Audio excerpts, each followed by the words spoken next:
बिस्मिल्लाहिर्रहमानिर्रहीम। अस्सलाम वालेकुम। मैं और आप चैनल में आपको खुश आमदीद। नाजरीन, एक ज़माना था जब लाहौर शहर की रौनकों में एक बाज़ार अपनी रंगीनियों की वजह से बहुत मशहूर था, जिसका नाम बाज़ार हुस्न था, जिसके बारे में शहर के शुरफा बात करना और जाना मायूब समझते थे। ये वो जगह थी जहाँ रक्कासाएँ बहुत तरीके सलीके से बन संवर कर अपने नाच गाने से वहाँ आने वाले लोगों को महजूज किया करती थीं और उन्हें देखने वाले उनके रक्स की तारीफ किया करते थे और दाद दिया करते थे। ये उस दौर की बात है कि कोई शरीफ औरत इस तरह से किसी मर्द के सामने जाने का तसव्वुर भी नहीं कर सकती थी, क्योंकि इस तरह नाच गाने वाली औरतों को मुआशरे में बुरी नज़र से देखा जाता था।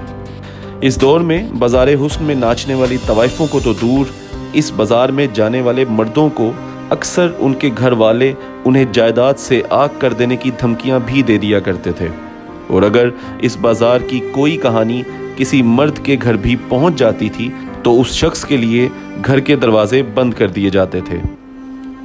कई साल हुए, बुराई की जड़ समझे जाने वाले इस बाज़ार को बंद कर दिया गया और बज़ाहिर ये गुमान किया गया कि जैसे अब ये नासूर जो मुआशरे में बुराई और गुनाह का सबब समझा जाता है को बंद करके मुआशरे को बचा लिया गया है। लेकिन आज अगर गौर करें तो वो दौर आ गया है जब वो मायूब समझा जाने वाला बाज़ार हुस्न सिमट कर एक मोबाइल फ़ोन में आ गया है। जी हाँ नाजरीन, आज मैं और आप इसी हकीकत पर बात करेंगे, और अगर हम सब ये खुले दिल से मान लें तो ये वो हकीकत है जिसे कोई झुटला नहीं सकता और नज़रअंदाज नहीं कर सकता।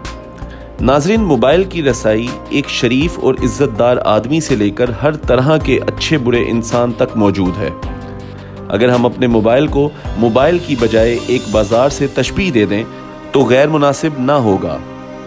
इसकी वजह यह है कि बाज़ार हुस्न में बिकने वाली शय का नाम हुस्न था।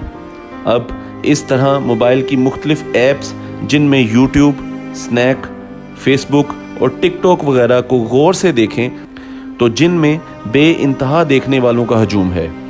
इस हजूम की रसाई सब तक मुयस्सर है। इस हजूम की वजह से आपको शोहरत भी मिलती है, दाद भी और पैसा भी। बस शर्त यह है कि आपका टैलेंट दुनिया को पसंद आ जाए। अब अगर गौर करें तो इन पुरहजूम ऐप्स पर कौन लोग मशहूर हैं। मैं ये नहीं कह रहा कि इन ऐप्स पर कोई इल्मी या अकली चीज़ें मशहूर नहीं, लेकिन अगर गौर करें तो ज़्यादातर लड़कियां हैं जिनके फॉलोअर्स बेहिसाब हैं।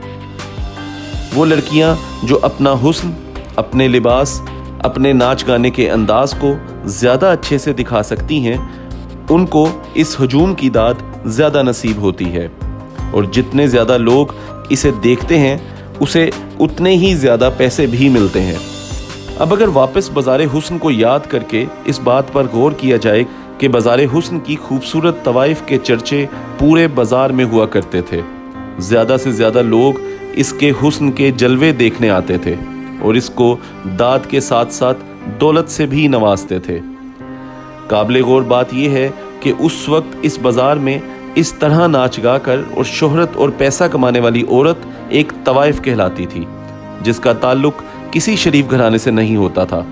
लेकिन आज के इस पुरफित्न दौर में जो लड़कियां इन ऐप्स पर अपने जिस्म की नुमाइश करके नाच गाकर पैसा कमा रही हैं, वो हम जैसे शरीफ घरानों की ही बेटियां हैं। क्या अजीब दौर है कि आज हमें सबके सामने खुलेआम अपनी बेटियों को नाचने पर कोई एतराज़ नहीं, जबकि हम बाज़ार हुस्न के इस छोटे से बाज़ार के छोटे से घर या कमरे में थोड़े से लोगों के सामने नाचने वाली औरतों को बुरी नज़र से देखते थे और इन्हें तवाइफ कहते थे। नाजरीन, ये दौर हमारे लिए बहुत आजमाइश का दौर है, जिसमें अपनी आने वाली नस्ल को बचाना और ख़ास तौर पर अपनी बेटियों की ऐसी तरबियत करने की बहुत ज़रूरत है जिससे वो इन बुराइयों से दूर रहकर हमारी इज़्ज़तों की मुहाफ़िज़ बन सकें। अगर आपको हमारी ये कोशिश अच्छी लगी हो तो चैनल को लाइक और सब्सक्राइब ज़रूर कर दें। अल्लाह हाफ़िज़।